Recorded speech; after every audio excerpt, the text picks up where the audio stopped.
Senator Stein, for what purpose do you rise? To debate the bill. Senator Stein, you have the floor to debate the bill. Thank you, Mr. President, members of the Senate. Last year, you all made a fundamental choice that dramatically affects this budget. You chose to create a $500 million hole in this budget through tax giveaways to benefit large out-of-state corporations and wealthy folks who do not need that extra money. And you filled that hole by cutting public education to the tune of, again, a $500 million over the biennium. 2/3 of your giveaways goes to people whose average annual earnings are $1 million or more. So I'm talking about people in a year who earn $1 million, not a millionaire, but a person who in a single year earns $1 million. 90% goes to the wealthiest 5%. These are people who on average earn $500,000 or more. People who did well, unlike the middle class, even during the recession. Instead of trickled down, we should be building our economy from the middle out. That's when we're strongest as a state. That's when we're strongest as a nation. And having a strong educational system is essential to having a strong economy. Yet, to finance this tax plan, you all froze teacher pay, dropping North Carolina to 46th in the nation in teacher compensation. You eliminated thousands of teacher positions and fired thousands more teacher assistants.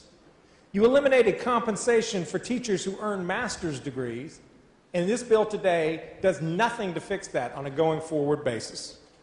You slashed the amount going to textbooks and other school resources. Not surprisingly, teacher morale is at the lowest point any of us can ever remember. They are fleeing the classrooms at unprecedented rates. You spent months trying to argue that you didn't actually cut public education, that teachers are actually adequately paid. But the people of North Carolina weren't buying what you were selling. Mr. President. So today, you offer this shell game of a budget. When we look at your budget's shiny proposal for teacher pay, we realize it's fool's gold, not the real thing. How are you paying for this teacher pay proposal in your budget? Unbelievably, by cutting public education to the tune of $380 million and by kicking 15,000 blind, disabled, and elderly people off of their health insurance. This budget is not about paying teachers a salary that reflects the importance of their work. This budget is trying to cloak your political vulnerability at the expense of our school kids. If you don't believe me, maybe you'll listen to the people whose jobs it is to administer and run our public schools.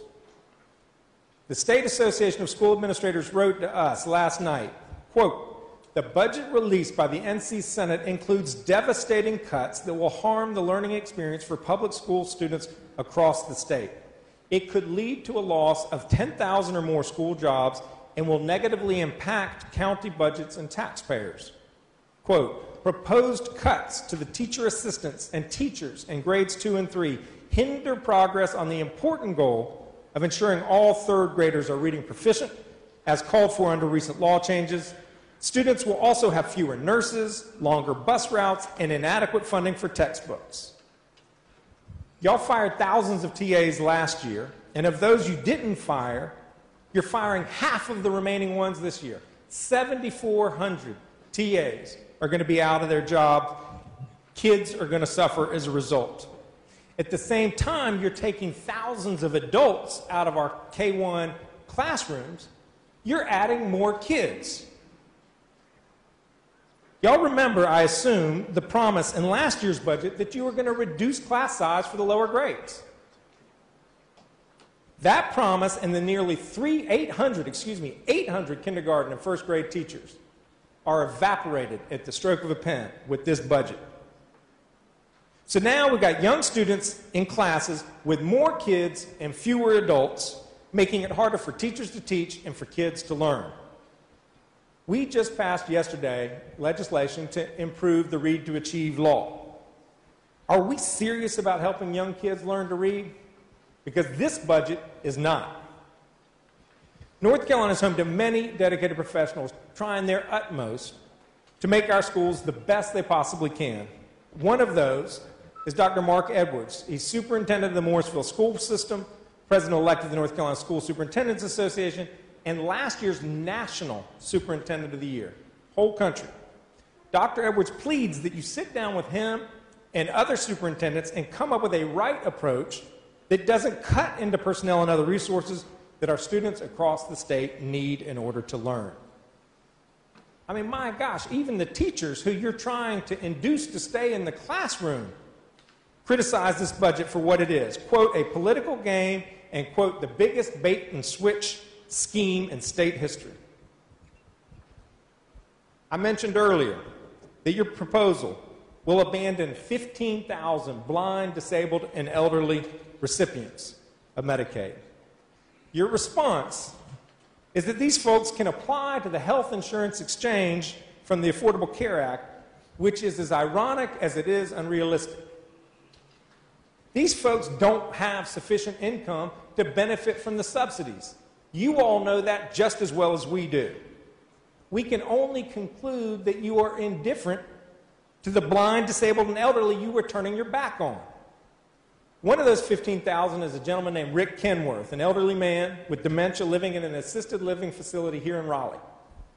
All three of his daughters work more than full time. But even with that, they simply could not afford to put their dad in the facility he currently resides in if they didn't have Medicaid. Nor would Mr. Kenworth be able to afford the medication he purchases with Medicaid. His daughter Ann is quoted in today's paper. This budget just sends a bad message that the legislators don't care about the elderly and their access to health care. I have more faith in North Carolina than that. Members, let us justify her faith. Let us draft a budget that has public input. Let us have a real process where subcommittees actually meet to discuss the budget, where the budget is delivered and we have time to review that budget, where the public has an opportunity to provide input to that budget, and where the process takes more than 48 hours to scream its way through this chamber. Let's eliminate the breathtaking changes in substantive law that you all have put in the special provisions part of this budget. Items like moving the SBI and the crime lab, like creating a new court system in the judiciary that violates separation of powers, like ending community of care in North Carolina, a nationally recognized program for saving Medicaid dollars and providing important improvements in quality of care that Senator Richard Burr recently came down here and praised.